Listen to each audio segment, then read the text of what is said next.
Bom, bom dia.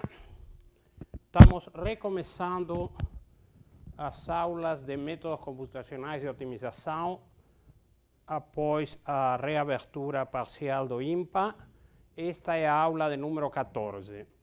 Como a suspensão de atividades decidida em setembro estendeu-se mais do que estava previsto inicialmente, eu estou atrasado com as aulas, vamos ver se eu compenso parcialmente neste mês, mas o primeiro que vou fazer é pular a última sessão correspondente a métodos para problemas irrestritos, que seria a que se refere a métodos de direções conjugadas e particularmente os métodos gradientes conjugados.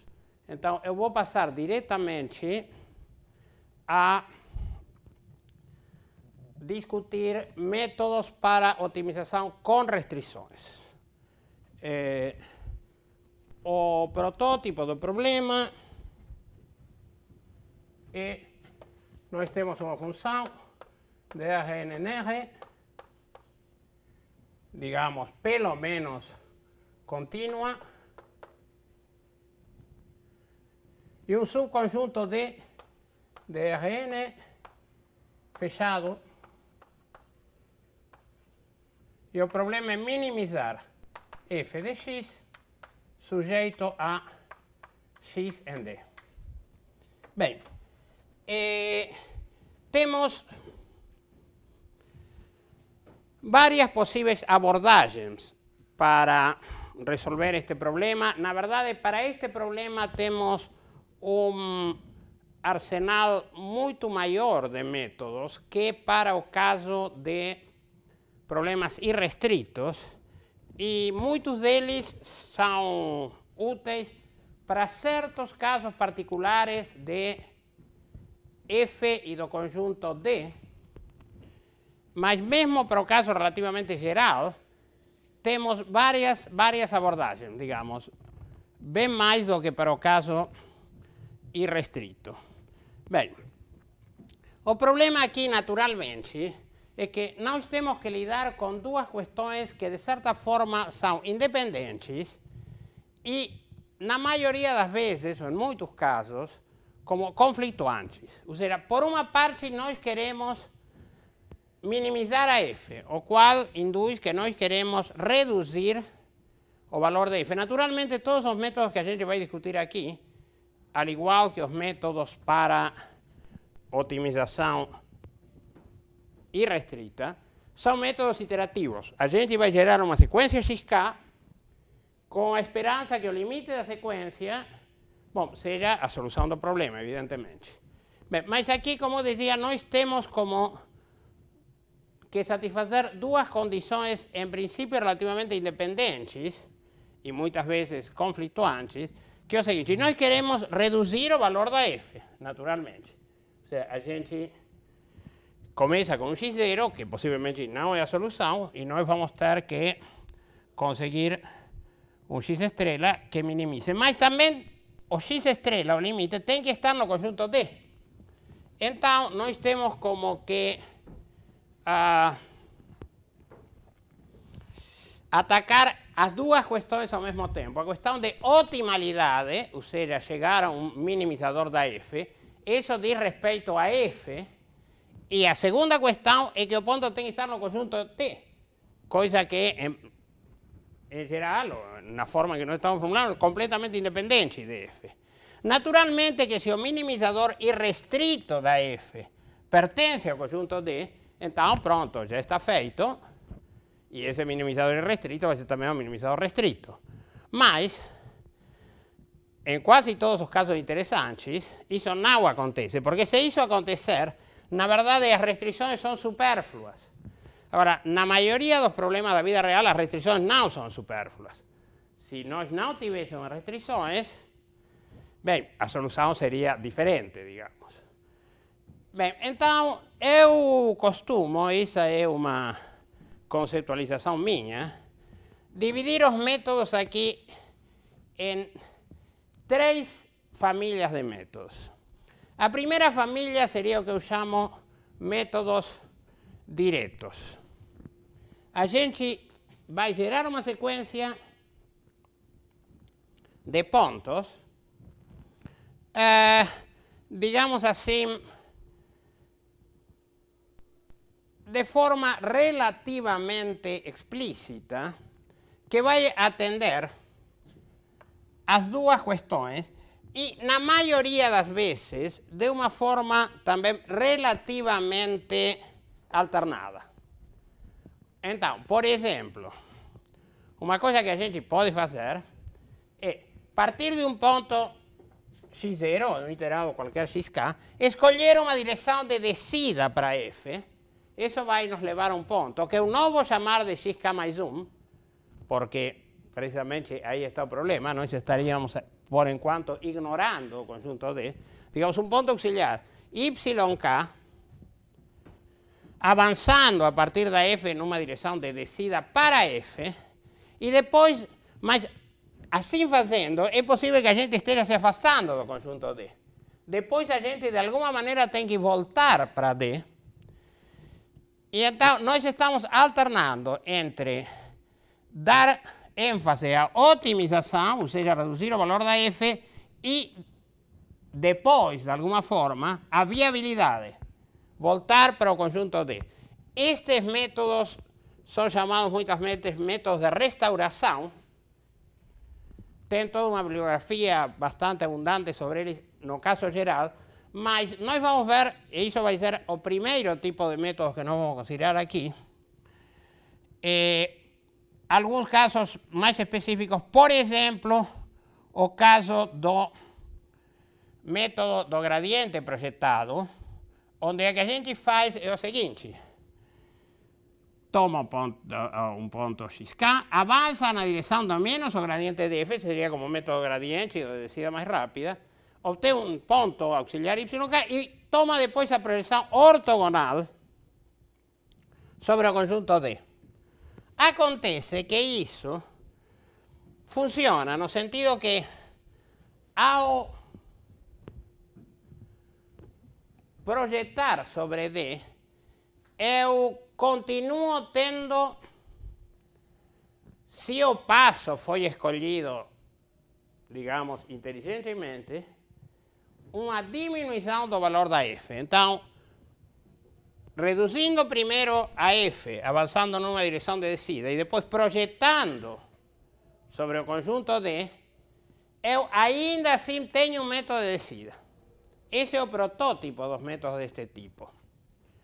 Agora, uma segunda família de métodos, bom, vamos dizer que isso depende muito fortemente do fato de que D é convexo, primeiro porque nesse caso nós sabemos que existe e é única projeção ortogonal sobre o conjunto, mas isso também é necessário para termos a descida do método. Se o conjunto D não é convexo, a coisa complica. Existem métodos deste tipo, métodos de restauração inexacta, onde você consegue, se não voltar, se aproximar, ou seja, primeiro você escolhe uma direção de descida e depois se aproxima do conjunto D sem perder a redução do valor objetivo.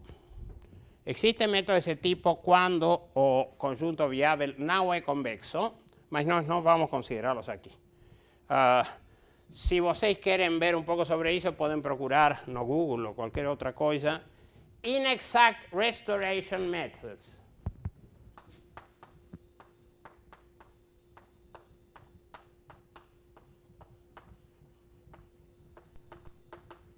Bom, destes nós vamos a estudar com certo cuidado um em particular que é o gradiente projetado.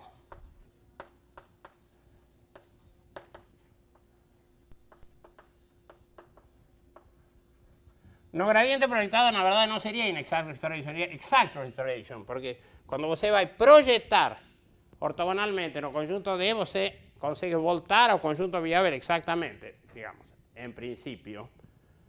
Como conseguir uma projeção ortogonal exacta é outra história, mas, digamos, conceptualmente isso acontece.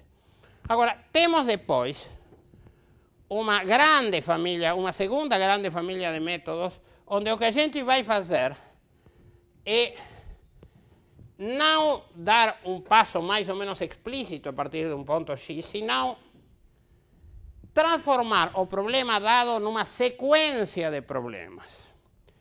E a primeira família desta natureza, onde você vai transformar o seu problema de otimização numa sequência de problemas de otimização, em princípio mais fáceis, são os métodos genericamente chamados métodos de penalização,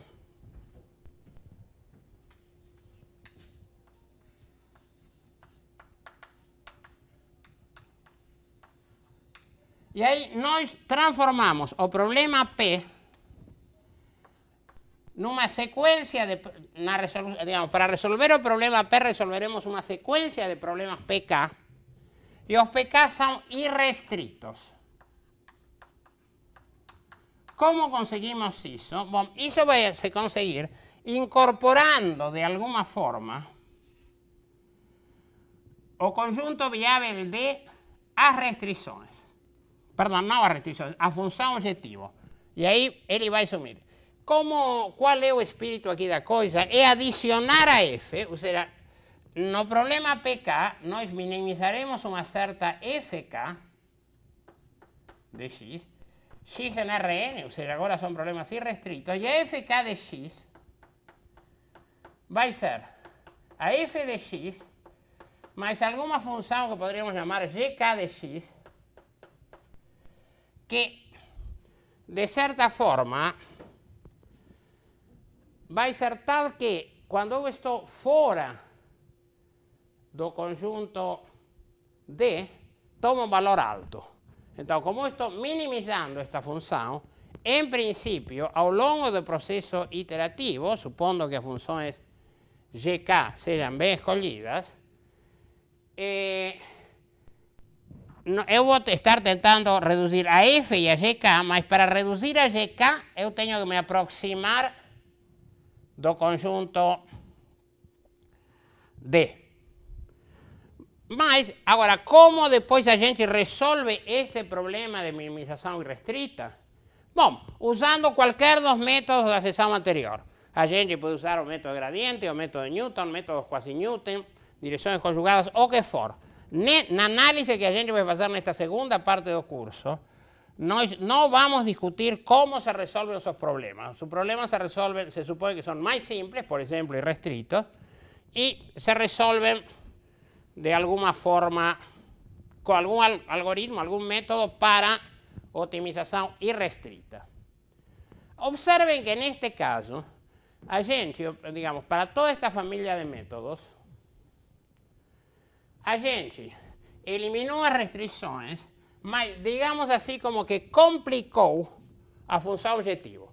A função objetivo agora, além da f original, tem outro pedaço que contém informação sobre as restrições. É claro que isso tem que estar, porque senão não há nenhum motivo para que o ponto limite da sequência seja viável. Bom, mas digamos que em princípio, minimizar esta função vai ser bastante mais complicado do que minimizar a f original. É um problema irrestrito, mas a função objetivo agora é mais complicada. A outra abordagem, a terceira,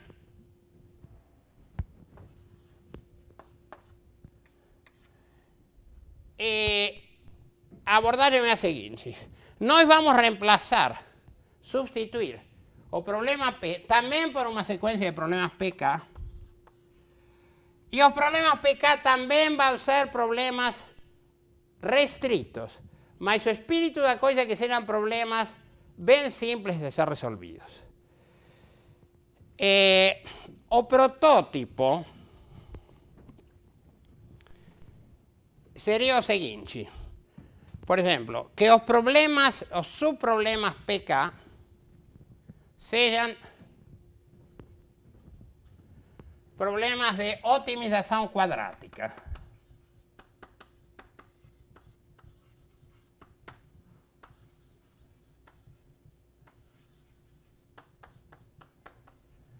O problema de otimização quadrática, nós não temos estudado eles em detalhe, mas são os problemas com a seguinte característica: a função objetivo é quadrática, userà pk e minimizar uma certa fk de x, digamos, melhor, vamos dizer já, uma qk de x quadrática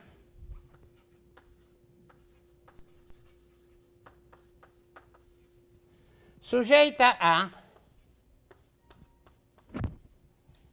restrições lineares. Uma matriz A sub k de x menor ou igual que um vetor B sub k. Esto es un poliedro, estas son restricciones lineares.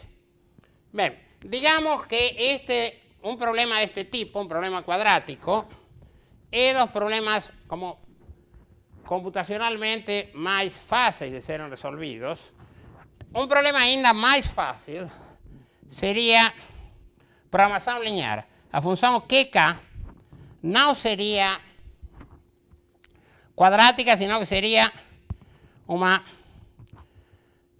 função linear da variável x. Esse é o caso de programação linear. Para a programação linear, a gente dispõe de métodos finitos que conseguem obter a solução após um número finito de casos, de passos, e os mais importantes desses métodos são os métodos simplex e os métodos de ponto interior, que ambos são bastante competitivos. E como digo, para resolver este su problema, no caso linear, nós temos métodos finitos e, além disso, bastante eficientes mesmo para problemas bem grandes. Agora, colocar uma função linear, isso já é como que diríamos enfraquecer muito a informação. A função linear mais natural seria tomar a aproximação linear da f no ponto xk, supondo que nós já conseguimos um iterado xk, aí tomamos uma aproximação linear. Mas aí perde-se toda a informação sobre a curvatura da f, nós temos só a aproximação de primeira ordem, e além do fato que em muitos casos o problema não vai ter solução, no sentido que a função aproximação linear poderia perfeitamente ir a menos infinito no conjunto viável, porque perdemos a informação sobre a curvatura.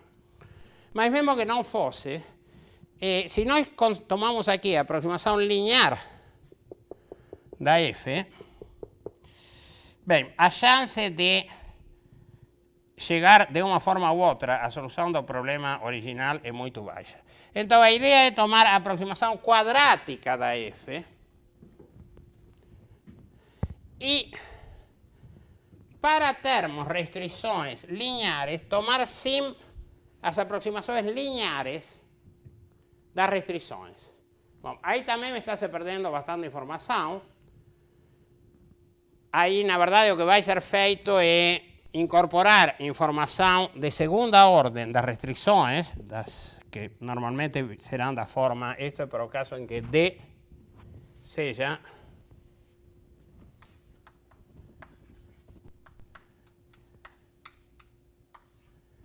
sujeito a GI de x menor ou igual que 0, ou HI melhor, vamos dizer aqui, M restrições.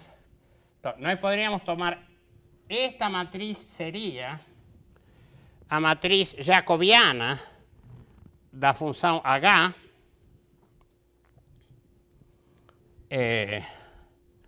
bom, a parte linear da função jacobiana e a parte constante estaria no vetor BK. Mas o que a gente pode fazer é incorporar informação de segunda ordem sobre restrições aqui na função objetivo. O método típico deste tipo é programação quadrática sequencial.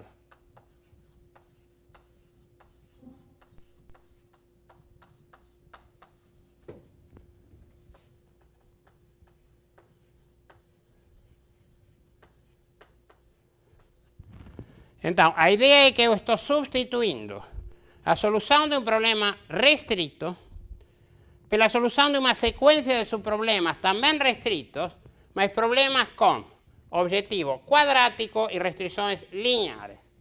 Bem, este é o terceiro tipo de métodos. Digamos que Existen algoritmos muy eficientes de penalización, sobre todo llamados métodos lagrangianos aumentados, y también métodos eficientes de programación cuadrática secuencial, y ambos son competitivos. Diríamos, ahí depende de las características do caso cuál sería preferível. Nós vamos, talvez, espero chegar, pelo menos a penalização sim, vamos falar, a programação quadrática sequencial também. E agora, como se resolve o problema quadrático? Bom, como eu já falei, para o problema de programação linear, nós dispomos de métodos com convergência finita assegurada, como por exemplo o método simplexi e método de ponto interior.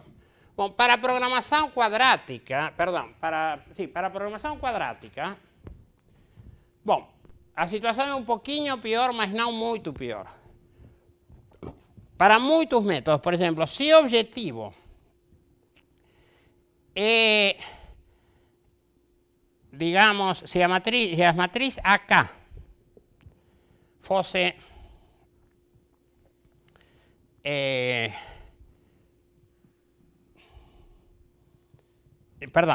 se a matriz associada à função QK, que é uma função quadrática, então está associada a uma matriz quadrada, que pode se supor sempre simétrica. Se ela for definida positiva, então temos também métodos com convergência finita assegurada e parecidos aos métodos da programação linear. Métodos de pivotamento parecidos ao método simplexi. Tem muitos deles. Nós não vamos discutir também neste curso de programação quadrática, mas digamos que são problemas que podem ser considerados bastante simples de serem resolvidos. Então, retomando, nós temos três famílias de métodos. Primeiro, métodos diretos, que são mais parecidos aos métodos de otimização irrestrita. Você vai ter um ponto XK, não vai resolver um problema, senão que de alguma forma vai explicitamente escolher um ponto XK mais 1, avançando em alguma direção, e muitas vezes essa direção é obtida, digamos, em dois passos. Primeiro, um passo onde você está diminuindo a f sem dar atenção às restrições, e um segundo passo onde você vai recuperar a viabilidade, em princípio, esquecendo a f de alguma forma. Não é exatamente assim, mas aproximadamente, mas são métodos diretos. Na segunda família, a gente substitui o problema original, restrito, numa sequência de problemas irrestritos, mas com uma função objetiva mais complicada que a função objetiva original, porque estamos adicionando à função objetiva uma outra função onde estamos carregando informação sobre as restrições.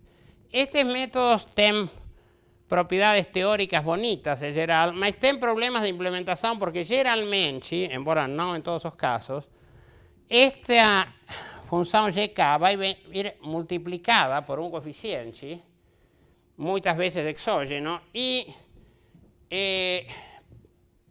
para obter o resultado desejado, ou seja, para que a sequência convirja a uma solução do problema original, esses parâmetros vão ter, que são chamados parâmetros de penalização, vão ter que ir a zero ou a infinito, e esse tipo de situações produz geralmente instabilidade numérica, porque você vai ter que um dos termos vai ficar possivelmente muito maior que o outro, e numericamente isso equivale a dizer que um desses dois, para cá suficientemente grande, é quase que desprezado, e aí a coisa vai mal. Mas existem métodos de penalização que são muito eficientes.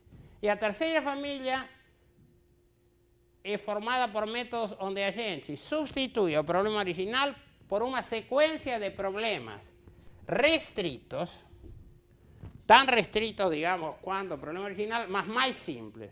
E o caso prototipico è che a função objetiva vira quadrática e as restrições viram lineares. Então, você está minimizando uma quadrática num poliedro, coisa que é considerado, bom, relativamente fácil. Bem, então, agora, nós passamos a considerar a primeira família. Então, voltamos ao problema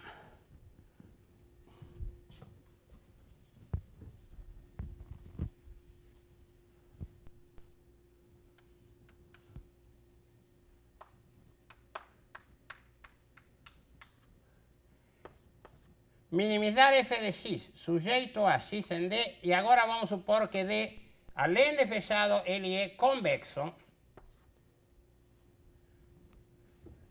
Não estamos pedindo que a função f seja convexa, ou seja, isto não é, estritamente falando, um problema de otimização convexa. Normalmente a gente chama otimização convexa quando a função objetivo é convexa e o conjunto viável é convexo. Aqui não, a função objetivo é qualquer, mas o conjunto viável é convexo.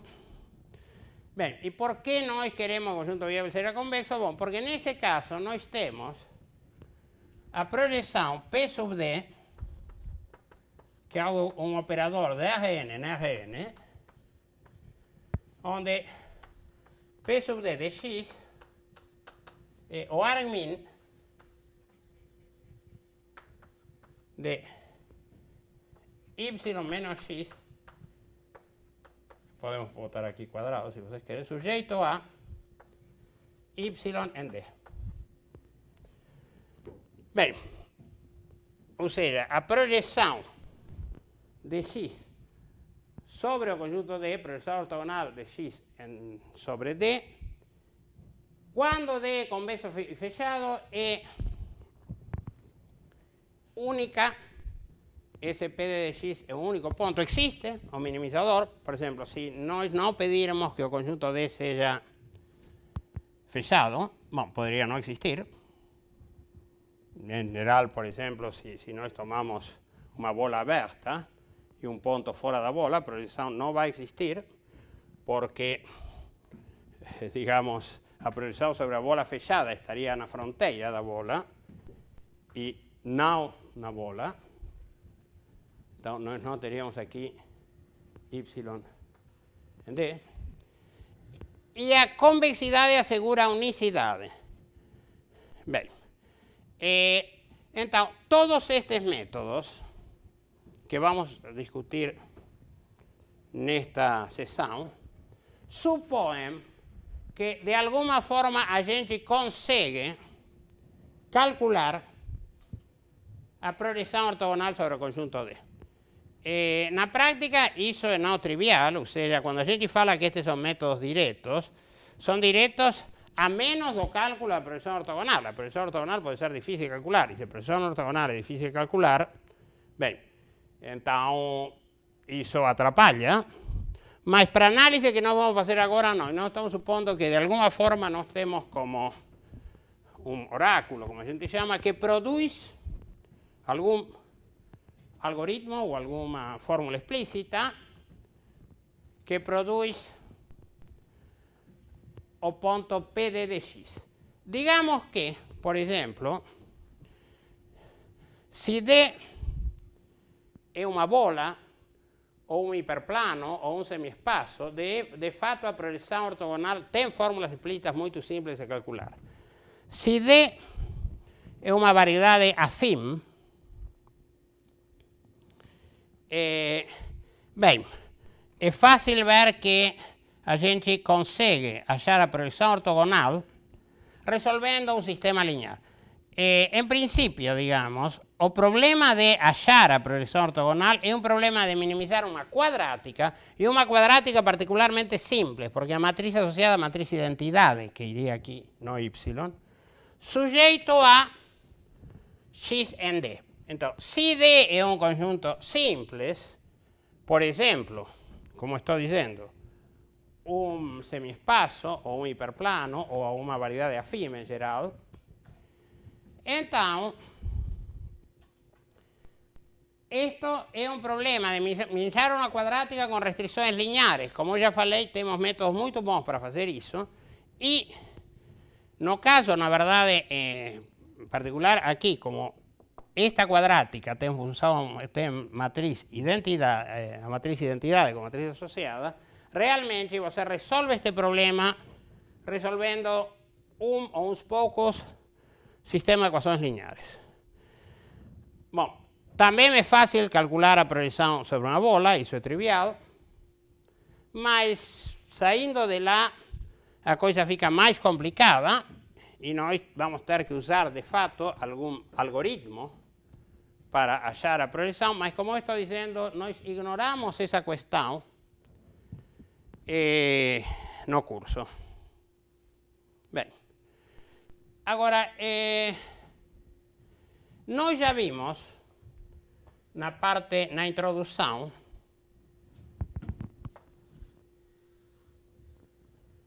quais são as condições de primeira ordem para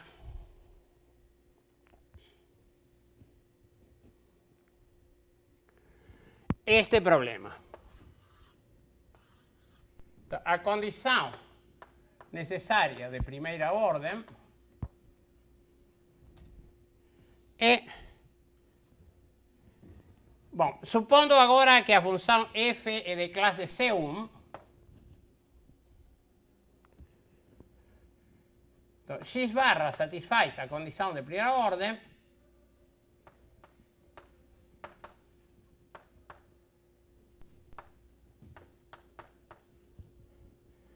se o gradiente de f em x barra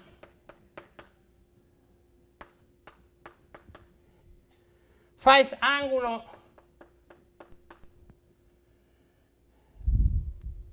obtuso, digamos, ou da forma que eu vou colocar agudo, porque estou tomando agora o ponto centrado em x barra,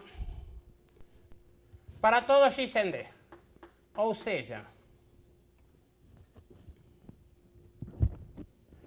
o gradiente de f no ponto x barra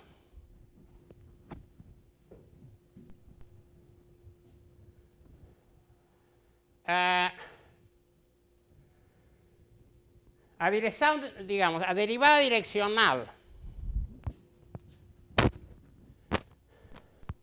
da f no ponto x barra, em qualquer direção que aponta x menos x barra para d,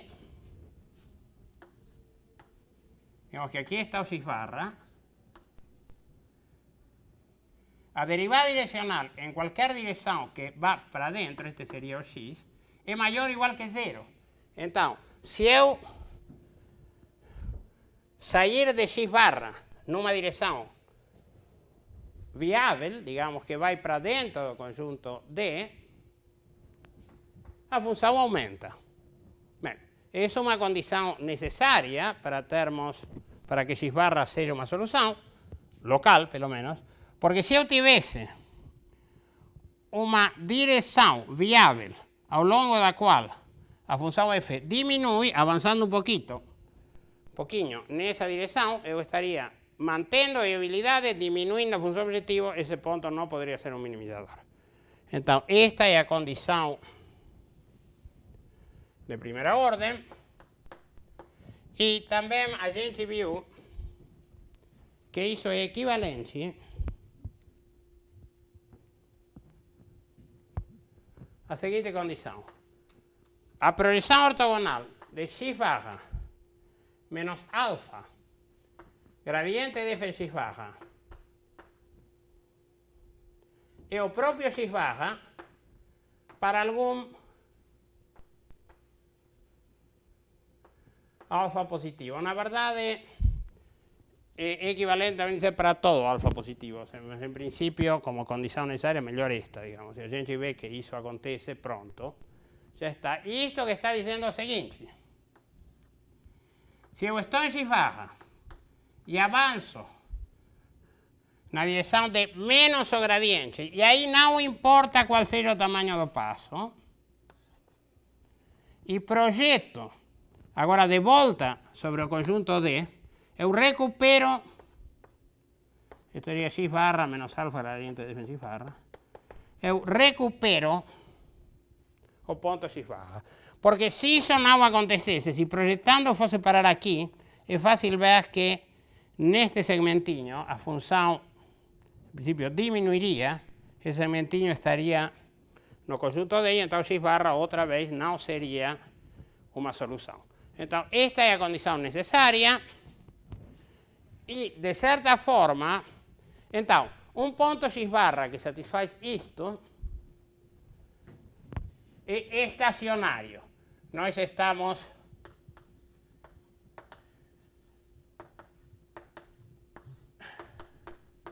estendendo a noção de ponto estacionário que tínhamos para a otimização irrestrita ao caso restrito. Observem que no caso irrestrito, ou seja, se D fosse Rn, nós estaríamos pedindo o seguinte: as direções x menos x barra estarían barrendo todas as direções de Rn, porque x podría estar en cualquier lugar de Rn. Então, o vector gradiente de f en x barra tem que fazer um ângulo obtuso, um ângulo agudo com todos os vectores de Rn. A única possibilidade disso acontecer é que o gradiente de f en x barra seja zero, e essa precisamente é a condição de primeira ordem para otimização irrestrita. Bem, então, efetivamente, esta condição estende a noção de ponto estacionário agora para um D que não é necessariamente um D convexo e fechado, mas que não é necessariamente todo o espaço. Bem,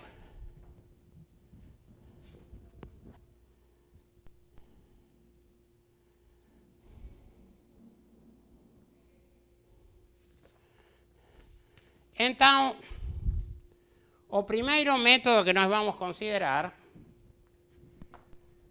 é o método do gradiente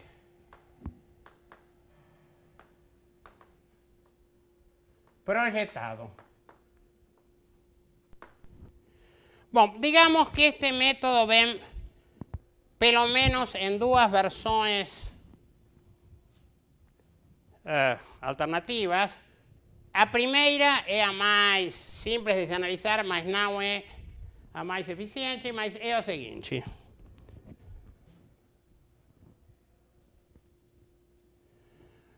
Vamos supor que eu tenho ponto xk. Como é que eu vou ter xk mais 1? Bom, primeira coisa, eu vou avançar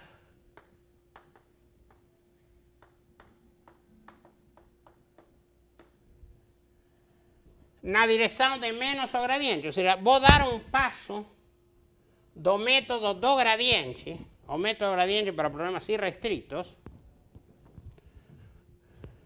utilizando algum tamanho do passo alfa k, que depois vamos ver como se determina, e já posso ir adiantando, vai ser como buscar milho, por exemplo, ou algum outro método de busca, ou com uma minimização unidimensional, ou com um alfa k exógeno. Bom, mas esse não seria xk mais 1, por isso eu deixei este espaço. Na verdade, nós podemos chamar isto de yk, um ponto auxiliar. Então, uma vez que a gente diminuiu o valor da função objetivo, avançando na direção do menos o gradiente, a gente, que é o que faz? Projeta ortogonalmente no conjunto D. Bem, esse é o método. Bem, agora nós sabemos que para implementar o método temos que escolher o passo, isso é um ponto crítico, e as duas, as alternativas que temos aqui, vão estar ligadas a como fazer a busca para alfa k. Então, a primeira opção é, bom, fazer a busca com esta expressão. Ou seja, eu vou chamar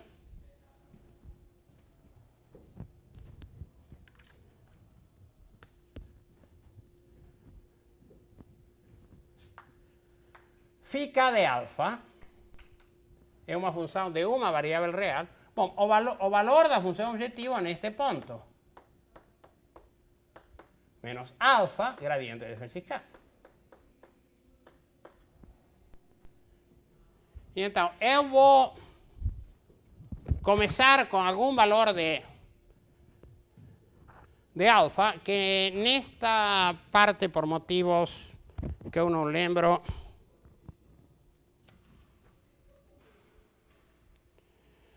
eu vou chamar basicamente, eu vou chamar de beta. Beta agora então é um beta positivo e o ponto inicial da busca Armijo. E vou ter também, como no caso anterior, um sigma e um θ também. Quer dizer, também comparado com a busca Armijo irrestrita, no intervalo 0,1. E, digamos, eu vou começar com alfa k, ou seja, tentando com alfa igual a beta, se uma certa desigualdade ligada a sigma se satisfaz, então eu vou aceitar isso como alfa k, esse valor beta. Se não, eu vou tentar com alfa igual a beta vezes θ, vejam, estou reduzindo o valor porque θ está em 0,1, depois beta vezes θ quadrado, beta θ elevado a j, até que se satisfaz a desigualdade desejada. Então, para isso vamos introduzir uma notação. Nós vamos chamar este ponto a projeção ortogonal, quando eu estou tomando um passo de tamanho arbitrário alfa, isso eu vou chamar como xk de alfa, esse ponto.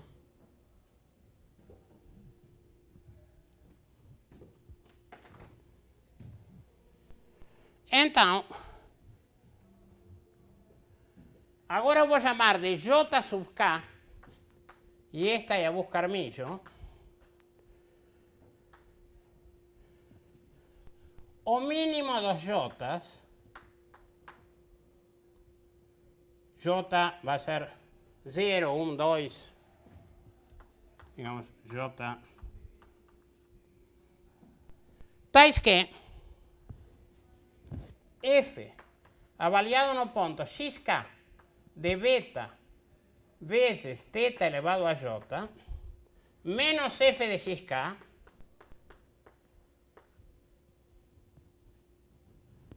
seja menor ou igual. Bom, e aqui que vem o mesmo que antes, sigma vezes o gradiente de f em xk transposto, e aqui xk, novamente, com tamanho do passo beta, θ elevado a j, menos xk. E então, essa é a mesma história que tínhamos antes, ou seja, eu tenho aqui a φk. Quando alfa é 0, nós temos a projeção em d de xk. Agora, como xk vem do algoritmo, observem que uma vez que eu adopto esta forma de algoritmo, nós temos que a sequência xk, toda ela está contida em d. Porque depois de fazer o passo do gradiente, a gente projeta sobre d. Então, a sequência xk é toda viável, toda contida em d, de jeito que a projeção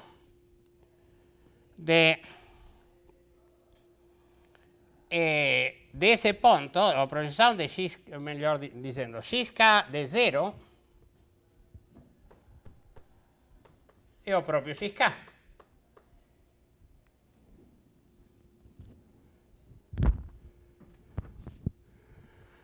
Bem, então, eu vou graficar aqui, temos outra vez, como antes, este é o φk, você pode fazer, sei lá, alguma coisa assim. Mas é fácil ver que a filinha K em 0 é negativa. E o que nós vamos pedir, esta vai ser a reta que está representada aqui,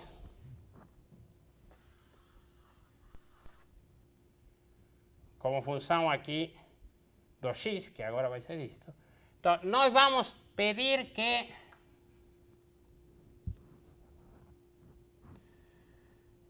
a diferença dos valores funcionais, que está medido precisamente aqui no lado esquerdo, será menor ou igual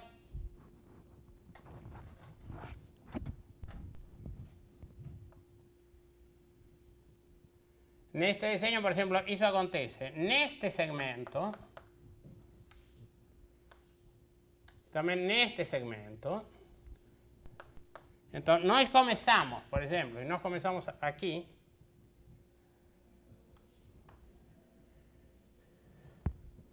este seria o beta. Bom, não satisfaz a desigualdade, tomamos θ vezes beta, não satisfaz, tomamos θ quadrado vezes beta, não satisfaz, mas agora quando tomamos θ cubo vezes beta, satisfaz, pronto. Então, esse é o primeiro valor de J, nesse caso J sub K seria 3, se satisfaz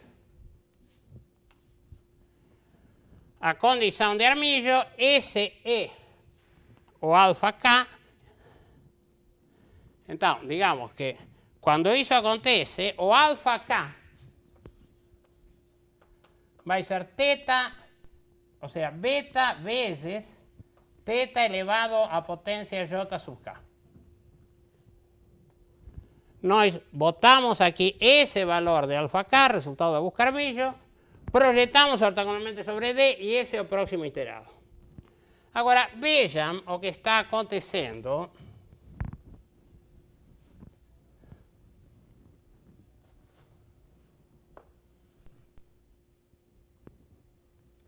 Vamos a supor que aqui está xk.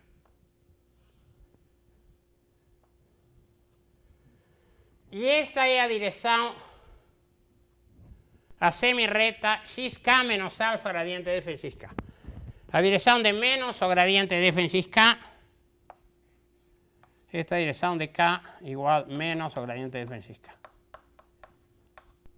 Então, eu tomo, por exemplo, este ponto. Aqui estaria o passo de tamanho beta. Projeto aqui. E vejo e observo se satisfaz ou não a desigualdade de Armilho. Bom, se se satisfaz, pronto, acabou. Este ponto xk mais 1, estamos todos muito felizes. Mas se isso não acontece, eu vou aqui para beta vezes θ, que é este ponto, projeto e vejo se se satisfaz a desigualdade de Armilho. Se não se satisfaz, beta θ quadrado, e confiro se se satisfaz a desigualdade de Armilho. Bem, observem que em cada passo da busca Armilho, quando eu vou verificar se se satisfaz ou não esta desigualdade, eu tenho que calcular o xk para este valor do passo, e o xk desse valor do passo é uma projeção ortogonal. Então eu tenho que fazer uma projeção ortogonal em cada passo da busca Armilho. Isso, em princípio, não é bom, porque, como já falei, o ponto caro computacionalmente deste procedimento, se a gente compara, por exemplo, com o método gradiente, são as projeções ortogonais. Se eu estivesse fazendo o método do gradiente irrestrito, bom, aqui o único que eu tenho que fazer é avaliar a f num ponto. Avaliar a f, vamos dizer que é, em princípio, barato, mas projetar ortogonalmente não. Então, esse é um defeito do método. Agora, isso pode ser corrigido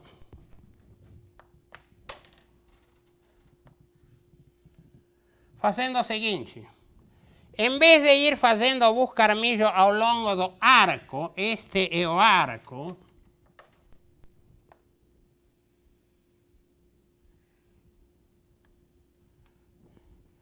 a opção é fazer a busca Armilho ao longo da corda.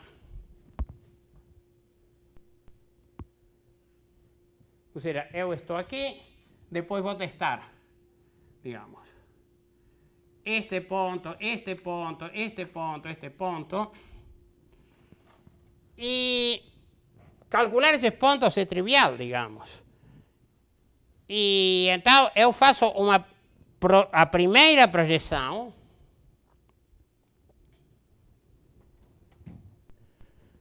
Bom, e no passo final, aí sim, porque uma vez que eu determinei o alfa k, que talvez nessa busca ao longo da corda estaria aqui, bem, aí sim eu tenho que avançar na direção menos o gradiente e projetar, talvez aqui. Então, com esta segunda alternativa, fazendo a busca armijo ao longo da corda, eu faço como máximo 2 projeções ortogonais em cada iteração. A inicial, digamos com passo beta, e a final já com passo alfa k, obtido como busca armijo. Mas quando eu vou tomando os pontos intermediários beta, beta, teta quadrado, beta, teta cubo, etc., eu não faço projeções ortogonais. E, infelizmente, bom, isso resulta computacionalmente bem melhor, esta segunda variante, mas a análise resulta mais complicada. Então, nós primeiro vamos fazer a análise deste método como está aqui. A busca armijo ao longo do arco, e então, para cada tentativa, para cada valor alfa igual a beta vezes teta elevado a j, eu tenho que calcular a projeção ortogonal desse ponto, para achar um ponto na fronteira, digamos assim, do conjunto D. Bem, mas vamos fazer isso. Vocês verão que mesmo assim a análise fica mais complicadinha que a análise para o método do gradiente, mas bom, é que nós temos mais elementos aqui. Bem, as outras duas opções são, então, esta opção é busca armijo. Segunda opção, minimização unidimensional.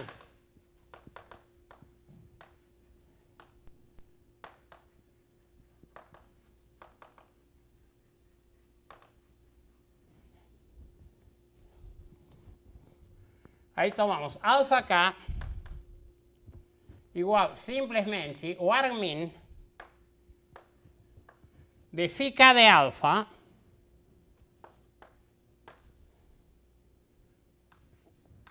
sujeito a alfa maior ou igual que zero. Agora, observem também que isto tem também, digamos, os seus contratempos. A gente tinha falado que para fazer uma minimização unidimensional, a gente tinha métodos como método de busca em rede, método de seção áurea, etc., etc., onde a gente vai avaliando a função f unidimensional, neste caso seria a função φ k, para diferentes valores da variável alfa. Bom, mas cada vez que eu tenho que avaliar a função para um certo valor de alfa, eu tenho que fazer uma projeção ortogonal. Então, a minimização unidimensional aqui é também bastante mais cara que no caso irrestrito, porque inclui em cada avaliação da φ k uma projeção ortogonal sobre o conjunto D. E a terceira opção é passo exógeno.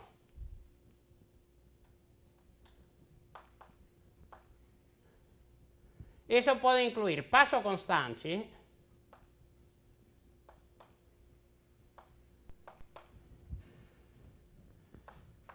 e aí geralmente a gente vai precisar da constante de Lipschitz do gradiente da f. Se o gradiente da f é Lipschitz, então nós podemos determinar um valor do passo que automaticamente satisfaz a busca armijo. Esse passo vai depender de delta, perdão, de sigma e da constante de Lipschitz, mas quando nós dispomos da constante de Lipschitz, não só existe, senão que a conhecemos, então podemos achar um passo constante, e isso simplifica a questão. Quando nós não temos passo constante, ou seja, não conhecemos uma constante de Lipschitz que não seja excessivamente grande, porque se a constante de Lipschitz é muito grande, mesmo se conhecemos, o passo resulta muito pequeno, atrasando a performance geral do algoritmo. Bom, fica a opção de tomar passos exógenos alfa k, e nesse caso, em geral, a gente vai ter que pedir que o somatório dos alfa k seja infinito e o somatório dos alfa k quadrado, desde k igual a 0 até infinito, k igual a 0 até infinito, seja finito. Por exemplo, alfa k igual a 1 sobre k. Bem, essa escolha também leva a passos muito pequenos no fim, e digamos que se a gente usa este método de passo, a gente costuma chamar isto L2 menos L1, porque a sequência alfa k está no espaço L minúsculo 2 da sequência, mas não no L1. Isso, digamos, descarta toda a chance de termos convergência linear, que convergência linear é o melhor que a gente pode esperar aqui, porque a gente já sabe que para o gradiente, método gradiente irrestrito, a taxa de convergência no melhor dos casos linear. Bom, aqui certamente não iria ser melhor, porque isto é um caso particular, digamos, quer dizer, o gradiente, método gradiente irrestrito, um caso particular deste método correspondente a D igual a todo o espaço Rn. Então, isto não pode ser melhor do que linear, mas se nós escolhermos a opção L2 menos L1, aí isso vira sublinear diretamente, taxas sublineares são ruins.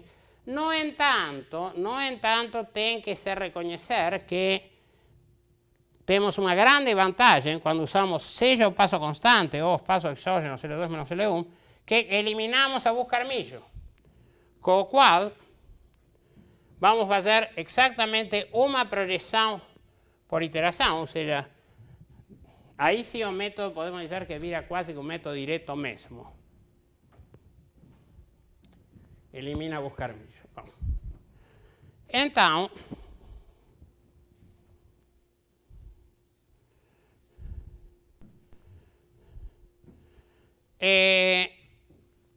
o que vem agora é análise de convergência para o método gradiente projetado.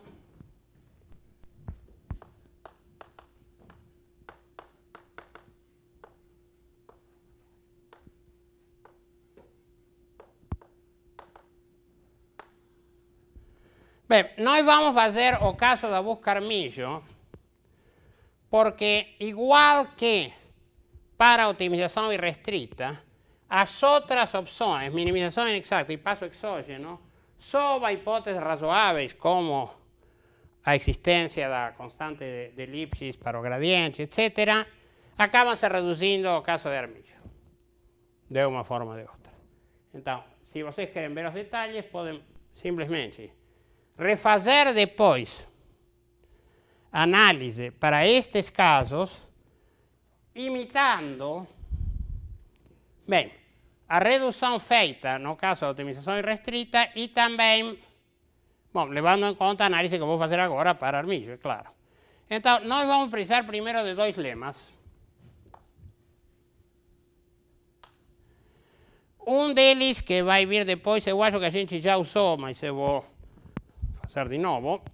E não depende deste método especificamente. Agora, este lema que vem agora sim depende. E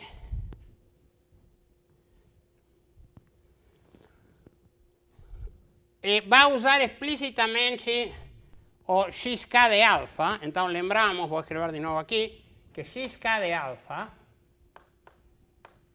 é xk, perdão, é a projeção sobre D de xk menos alfa veces o gradiente de f en xk.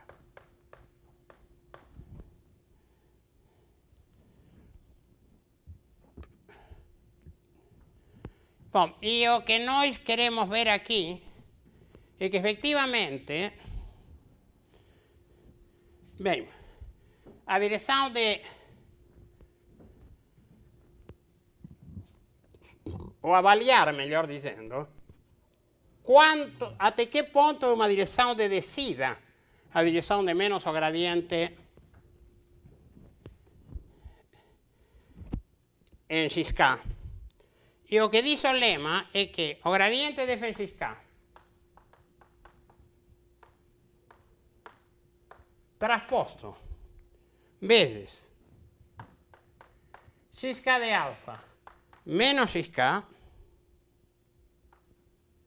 é menor ou igual que menos 1 sobre alfa vezes a norma de xk de alfa menos xk ao quadrado. Nós vamos precisar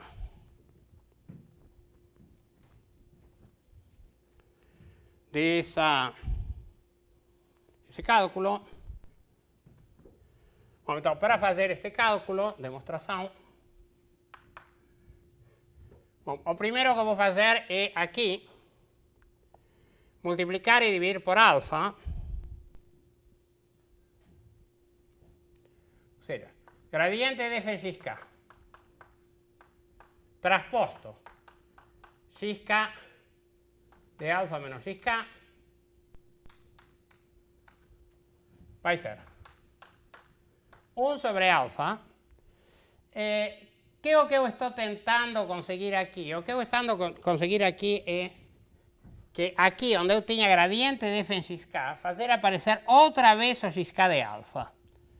Então, primeiro divido por 1 sobre alfa, e aqui eu vou ter gradiente de f en xk vezes alfa,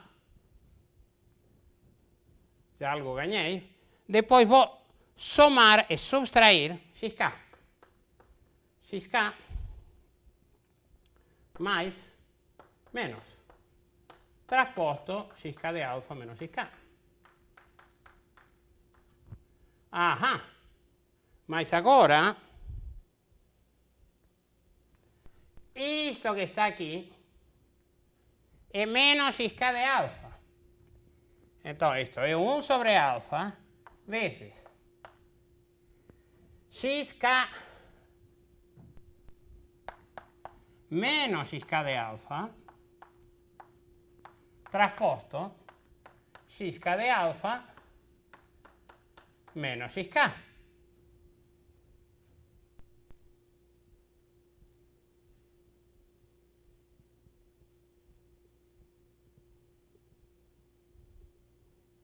Não, desculpa, ainda não é xk de alfa, porque falta projeção.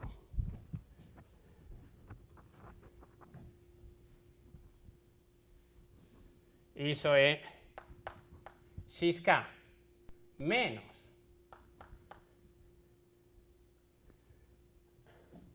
xk menos alfa gradiente de f en xk, xk de alfa menos xk.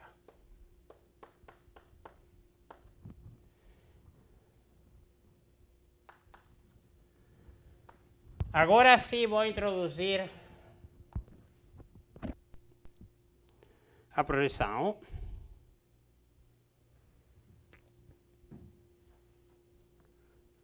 Então, eu vou escrever aqui com 1 sobre alfa. E aqui vou somar e subtrair o xk de alfa. Então, primeiro, xk menos xk de alfa transposto xk de alfa menos xk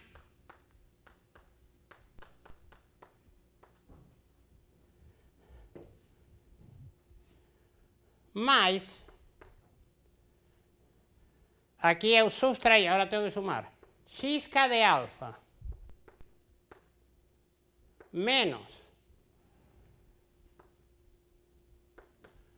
xk menos alfa gradiente de f en xk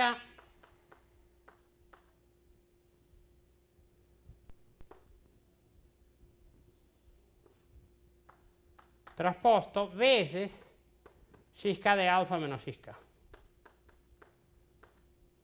Ok. Y esto es menos 1 sobre alfa. Esa primera parte ya es lo que nós queríamos, xk de alfa menos xk norma quadrado, mais, se eu agora chamo este ponto xk menos alfa gradiente de f en xk yk, agora nós temos xk de alfa e a projeção sobre d de yk. Então, mais 1 sobre alfa, projeção sobre d de yk menos yk, trasposto,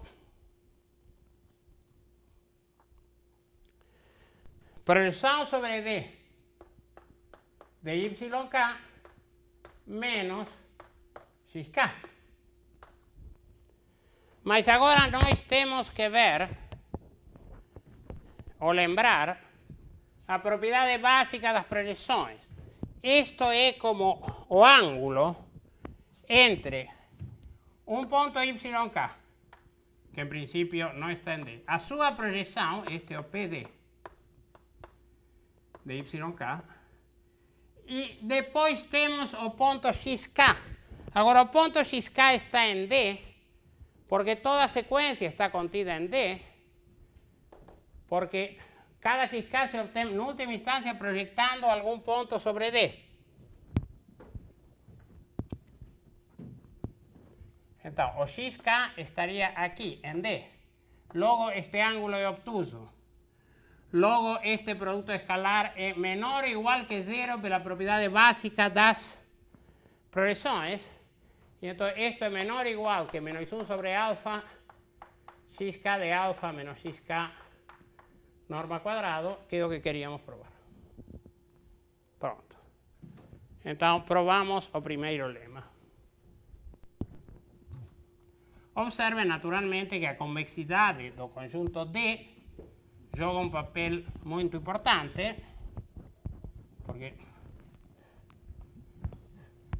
essa propriedade do ângulo obtuso está ligada essencialmente à convexidade de D. Bem, agora nós vamos precisar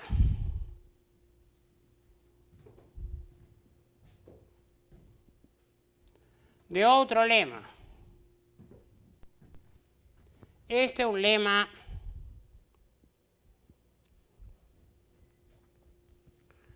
digamos, vamos precisar de dois lemas. Primeiro, um lema que eu acho que a gente já provou.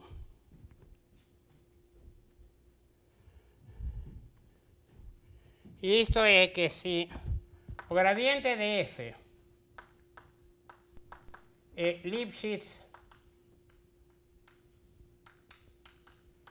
com constante L, então f de x mais d menos f de x menos o gradiente de f em x transposto d, valor absoluto, é menor ou igual que L vezes a norma de d quadrado sobre 2, e isso vale para todo x e para todo d em Rn. Como sempre, aqui a gente pensa que d é uma direção, x é o vetor.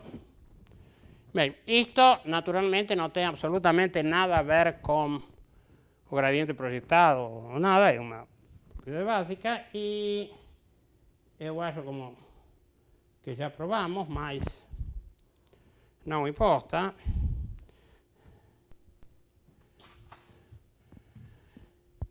Mas como se prova isto? A primeira coisa que a gente faz é observar a seguinte relação. Olhar o gradiente de f em x mais td menos o gradiente de f em x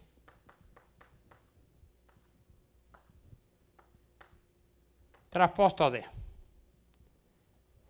E integrar isto entre 0 e 1.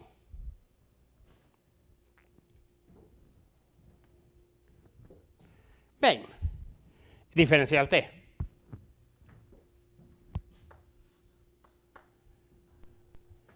Bem,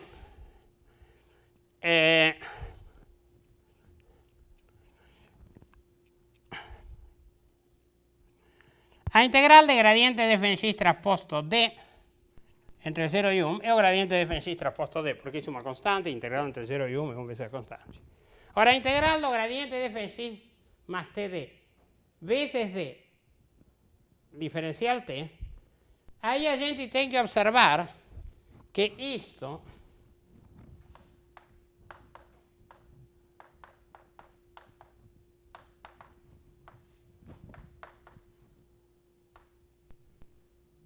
o melhor, que isto que está aqui, esse produto escalar, é a filinha de t, se φ de t é f de x más td. Porque si nós temos que derivar φ, vai dar o gradiente de f en x más td veces a derivada respecto de t que d. Então, essa integral, a integral do gradiente de f en x más td trasposto d diferencial t entre 0 e 1 è a integral entre 0 e 1 de filinha de t diferencial t. Mas a integral de filinha de t diferencial t è φ de t menos φ de 1 menos φ de 0. Bom, e acontece que isso é precisamente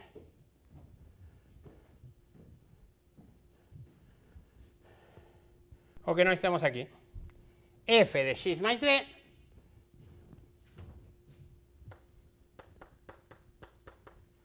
menos f de x. Bem, então, a gente observa que estas duas coisas são iguais. Isso é muito bom, porque agora nós temos, não integrando, a diferença do gradiente nos pontos. Bom, primeiro temos que dizer que o módulo valor absoluto integral menor o igual que a integral do valor absoluto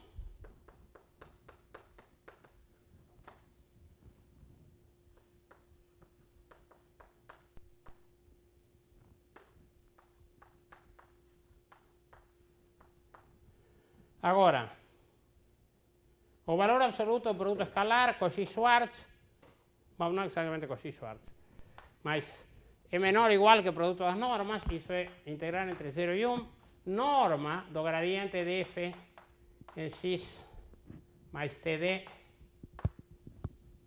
menos o gradiente de f em x vezes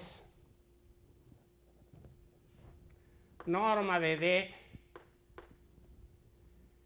diferencial t, mais isso é menor ou igual, agora Lipschitz, como gradiente Lipschitz, isto é menor ou igual que integral entre 0 e 1, a constante de Lipschitz vezes a diferença dos pontos, que seria x mais td menos x, vezes norma de d diferencial t.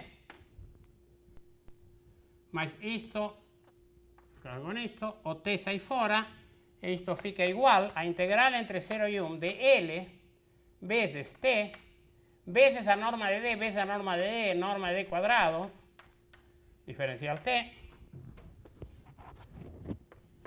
Bom, y entonces esto es L veces la norma de d al cuadrado veces integral entre 0 y 1 de t diferencial t, y eso exactamente igual a L norma de d cuadrado sobre 2.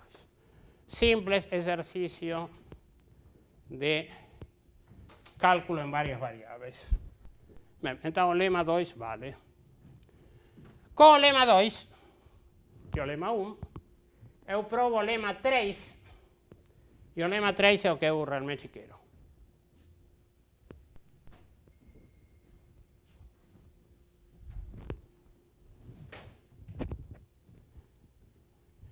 E o lema 3 diz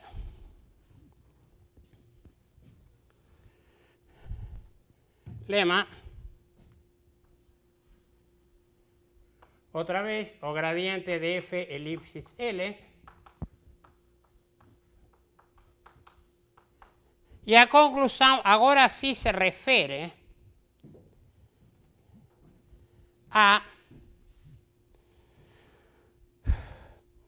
ao algoritmo. E a ideia é ver que, quando eu tenho a constante de Lipschitz, a condição de Armilho se satisfaz sempre num intervalo à direita do zero, com tamanho, digamos, conhecido, que depende da constante de Lipschitz e do sigma da busca Armilho. Então, o que diz o lema é que, neste caso,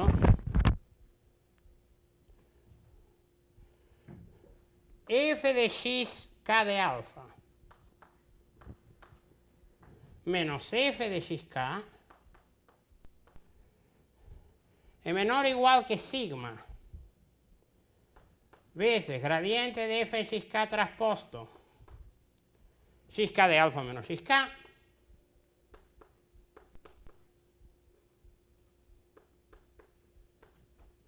para todo alfa no intervalo 0 e aqui 2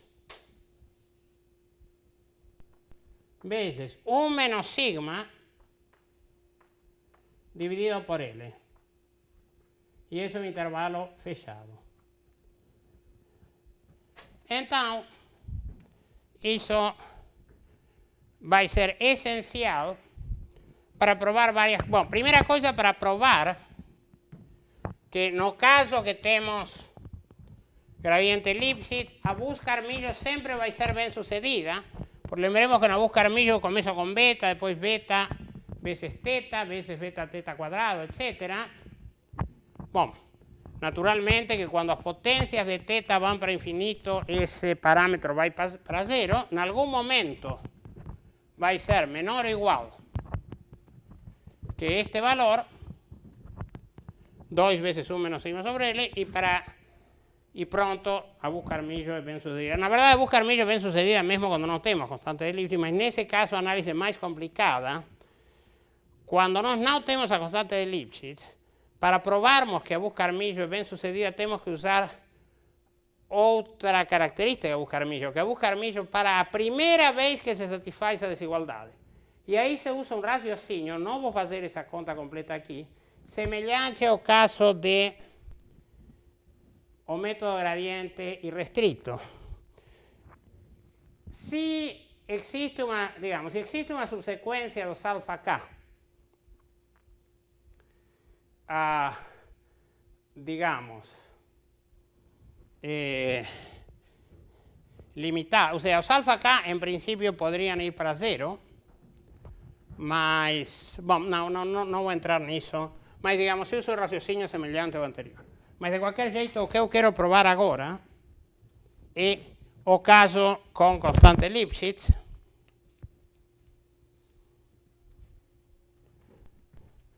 Bem, então começo a conta. F de xk de alfa menos xk menos f de xk. Primeiro vou invocar o lema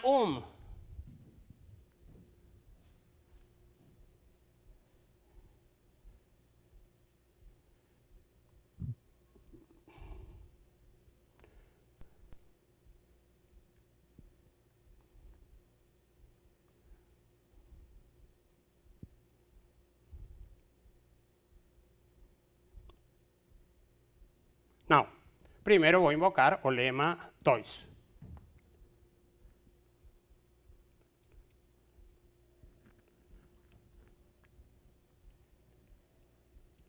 F, aqui, F menos F é menor ou igual que este termo aqui, neste caso D vai ser xk de alfa menos xk. Então, f de xk de alfa menos f de xk é menor ou igual que o gradiente de f de xk transposto D, que en este caso es xk de alfa menos xk,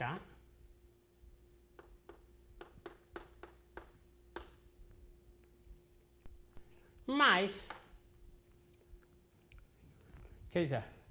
Aquí estoy diciendo, si el valor absoluto es menor o igual, eliminando el valor absoluto también es menor o igual, pasé este termo para aquí y ahora veo el termo L de cuadrado sobre 2, que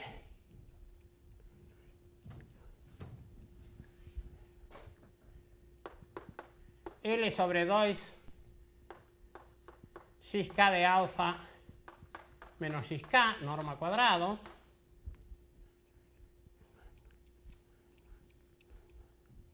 y aquí yo voy a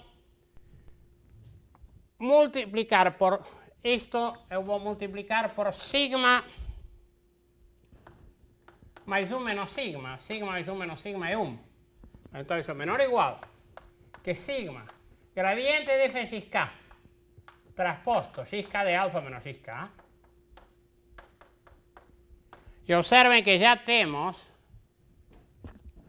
sigma gradiente de f xk, xk de alfa menos xk. Esto ya lo tenemos. Solo que tenemos otro pedazo, vamos a tener que probar que otro pedazo es negativo.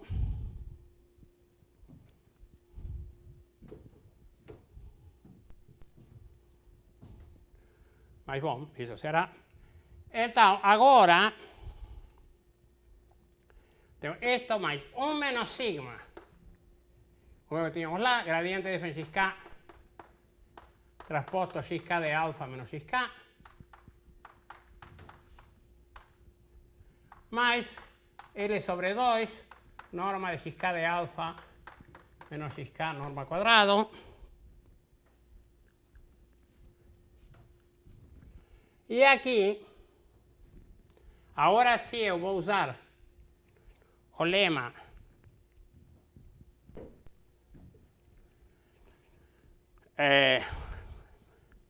este de aquí.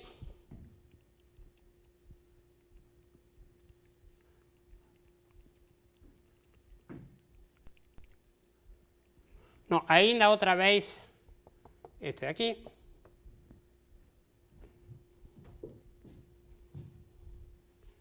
Y ya que esto es menor o igual, que esta parte que aquí ya es boa. Xk de alfa menos xk. Y aquí tenemos esto va a ser menor o igual que menos 1 sobre alfa, entonces más 1 menos sigma sobre alfa menos 1 menos sigma sobre alfa más L sobre 2 veces xk de alfa menos xk. Invocando nuevamente el lema 1. Ahora, sob a hipótese que alfa es menor o igual que 2, 1 menos sigma dividido L, esta expresión de aquí ficou, o sea, L sobre 2 menos 1 menos sigma sobre alfa, es negativa. Simplemente manipulando esas desigualdades, con lo cual efectivamente f de xk alfa menos f de xk es menor o igual que sigma gradiente de f en xk transposto xk de alfa menos xk. Entonces, cuando alfa está en este intervalo, se satisfaz a desigualdad de Armillo. Y eso es lo que nosotros queríamos probar. Bueno, con eso completamos a prova do lema 3, que en la próxima aula nos vamos a usar para probar efectivamente la convergencia do método gradiente proyectado cuando el gradiente de f es Lipschitz. Ok, entonces vamos a parar esta aula por aqui. Muito obrigado e até a próxima.